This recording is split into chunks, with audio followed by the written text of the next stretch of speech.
اليوم غادي نهضر على واحد من اكبر الاساطير في التاريخ ديال الكره المغربيه.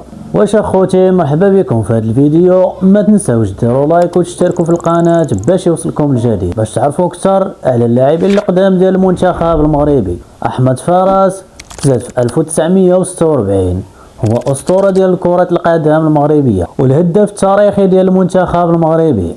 قدر يسجل 42 هدف مع المنتخب المغربي. احمد فراس الوفي للانديه، رفض بزاف ديال العروض من انديه عالميه بحال ريال مدريد، باريس سان جيرمان وبزاف ديال الانديه في الدول الاوروبيه. هو فضل يبقى في صفوف شباب المحمديه. هو افضل لاعب في كاس افريقيا 1976، هداف البطوله المغربيه في 1969 و 1973. زاد في المحمديه وكان من صغره كيبان فيه الحب ديال الكره والموهبه الكبيره اللي فيه. احمد فراس ما وقفش غير هنا، بدا المسيره ديالو مع فريق شباب المحمديه، هو الفريق اللي بقى وافي ليه حتى لنهايه الكارير ديالو، وهذا الشيء قليل في ذاك الوقت. فراس كان مهاجم خطير، كيعرف يتموقع مزيان وعنده حس تهديف عالي بزاف، ماشي غير كيسجل ولكن حتى هو كيساهم في بناء الهجمات واختيار الوقت المناسب للتسديد. اكبر انجاز ديالو كان في 1976 ملي قاد المنتخب المغربي باش يربح كاس افريقيا للامم،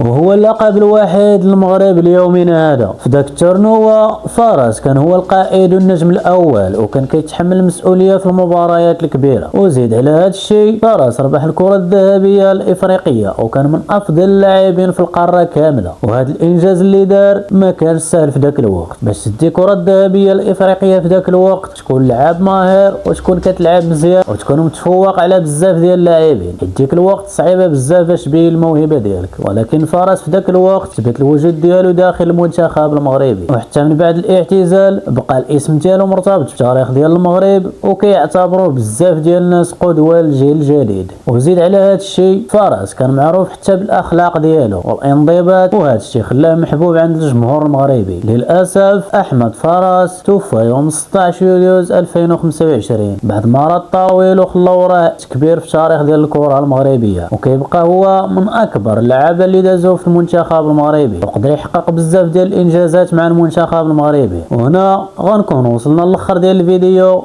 كنتمنى الفيديو يعجبكم، وجاوبوني في التعليقات واش احمد فراس هو اعظم لاعب في التاريخ ديال المنتخب المغربي. جاوبوني في التعليقات، وما تنساوش ديروا لايك وتشتركوا في القناه، ونشوفكم في فيديو جديد مع قصه جديده ديال الابطال ديال المنتخب المغربي.